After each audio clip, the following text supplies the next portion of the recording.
Hi there, my name is FixFox, and it is a pleasure to be back here in this lazy Death World run. To point, we've now landed upon the planet of Volcanus, and in the last hour to hour and a half, we've built everything that you see here before you.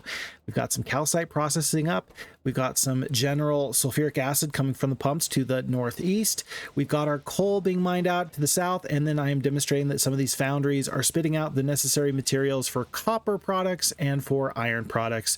And then also, I have made myself a little bit of a reminder. FixFox, you got to get into plastic, into rocket fuel, into this low density structure, electric engines, regular engines, and then of course red, green, and blue circuits. But the big goal of this playthrough is going to be securing ourselves some amount of resources that we do not have in abundance just yet, and that's going to be for the tungsten ore. At this point, we've gotten all of the tungsten ore that we've needed, which is a prerequisite material for things like the foundry and for the big mining drills. We've just picked up that ore off of the ground in these big rocks. I've now found a tungsten ore patch. That is going to be the patch that we're going to plan on using. Unfortunately, it is in the territory of one of the big demolishers. Now, there are a lot of different ways to kill a demolisher. I don't know if you've heard the phrase, more than one ways to skin a cat. Likewise, there's more than one way to deal with one of these big worms that inhabits the planet of Volcanus, and guns do just fine.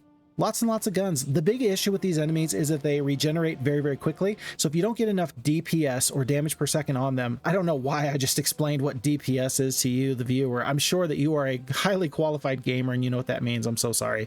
But if you don't have enough DPS, then they just heal or drain tank right through the damage. And so you got to get more gun turrets on them than they can handle. That's kind of the trick to this enemy. And it's one of the things I really love about the developers, that they made different and varied types of enemies so that you don't have simply the same puzzle on different planets. Each planet in Factorio Space Age is different, it is unique, and it does give you some new challenges. By the way, for the first time, I'm really going to demonstrate how awesome the foundry is. Look at this. Look at this. Every time I make 2 transport belts, or rather, I guess 4 transport belts, because the recipe gives you 2 belts per, then you get a spare one for free. So you get 6 belts when you should have made 4. And it's just amazing to see how quickly you can get all these belts. And I'm just saying to myself, look, later on, I am going to actually automate this process and leave a dedicated foundry to belt production, because I like to do my yellow, red, blue, and green turbo belt production. I like to leave that here on Volcanus and then just ship fast belts everywhere else. But it is fun to just see it in hand, all of a sudden be like, oh, I go from no materials and rather no belts into hundreds. And that feels great. Okay, so here is the process for the big mining drills. We have a little bit of this tungsten carbide left, a couple of these electric engines, a couple of red circuits. We're going to start making some of these big miners. You can't use the normal miners that we've seen to this point to mine the tungsten carbide out of the ground here on Volcanus. The rock is just too unforgiving. I don't want to say Mother Nature, but I don't know. Whatever deity is on this planet of Volcanus, yeah, they sure don't like me just getting the resources out of the ground quite easily, quite willy-nilly. So you need the big miners to be able to get the carbide out of the ground, or the tungsten ore out of the ground. And we also need the tungsten ore to make the big miners. You see what we're saying? So you do have to pick up some amount of rocks, but it'll be nice if we can kind of automate that process. I'm getting, for my benefit, a lot of these rails and a lot of the ramps to go above ground on the rails. I love the ability to have rails that are lifted from the ground. It makes it so fun and easy to do spaghetti in Factorio, and it's just really one of my favorite things. There's no way that we could have wrapped belts easily through this general area to get to our tungsten ore patch that we are currently at now. The above ground rail system is actually going to be not just good, but fantastic. And folks, this is going to be the start of our fight against this big demolisher. It's not really a big demolisher. There are different varieties of demolisher. There's small, medium, and large. I believe that right around your starting area, it's nothing but small demolishers, and then the enemies get a little bit tougher after that. But we're just going to set up, yes, this many turrets. You're like, FixFox, you're crazy. Are you sure you need that many turrets? To which I say, yes, absolutely. And what I'm going to do is I'm going to make sure that I have my bots try and help me out to make sure I'm placing all of the ammunition directly into these gun turrets for me. I don't want to manually do it. It's a factory building game after all. There's many a time where I do things by hand just because in the moment it's easier, or in the moment it's just what I like to do. But yeah, let's try and automate this process as much as possible. We are going to come back and we're going to fix this. The lava pools that are all over the planet, they do make it a little bit difficult to navigate, but we're going to be able to find a quick adjustment and not too long. So just keep an eye out for that. We're going to adjust our train system. It's actually going to be very, very satisfying when we do. In the meantime, I don't know exactly where the big demolisher is that's going to be coming our way until I hear that sound. Did you hear a roar? I heard a roar. I really do appreciate the audio cue. That lets me know that, okay, time is up. Either we're going to defeat this guy or we're going to waste a lot of materials, which technically all came from lava, and so they're infinite. We're either going to be able to get those good and kill this guy dead, or we're just going to be really, really sad and really, really foolish. Can FixFox do this on the first try? That's going to be the question. There's no shame if you don't kill the demolisher on the first try, right? There's no shame in that.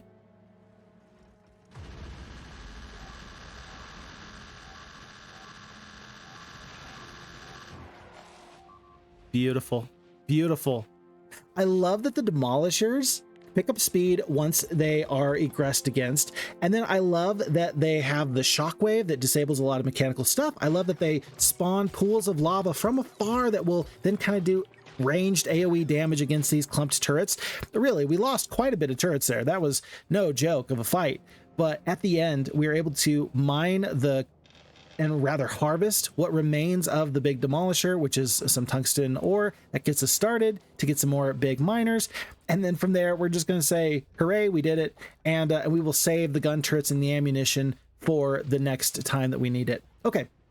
I specifically showed this point here just to demonstrate how difficult the train system can be, but also how good the train planner can get in finding a path through weird stuff. I realized partway through that, oh, you know what? It's trying to go down onto a ground level and then chart a path where it can go back up. If I just help out a little bit here, and if I get rid of this ramp up, then it'll stay on these supports and it'll find a much better path all the way through. And ultimately, I am quite happy with this path. Folks, I think that I need to do a train only run, like a spaghetti train only run, because it just looks fun. It looks fun to just plan stuff with very, very little planning. Just you know, say, hey, I want something here, and then just make the planner do it for me.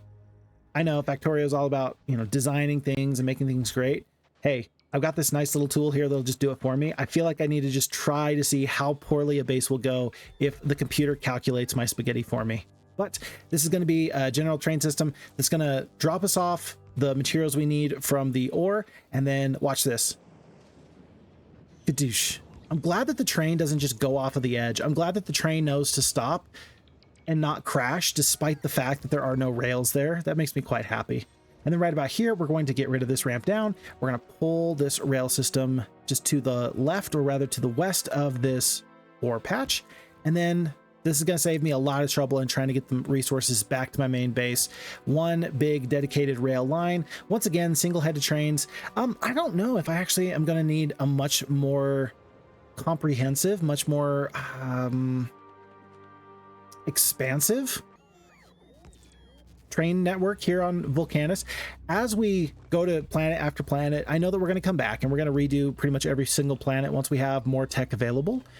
And at that point, I think that we're going to want to do a more side-by-side train network. But in the meantime, I mean, these single-headed trains are just doing so good for us. We might as well just let this work back and forth and back and forth. It really warms my heart that as I've gotten more into Factorio, when I first was doing trains, I thought, oh, you want to do the double-sided trains, you know, one lane going right side north and one southbound lane on the left side and back and forth.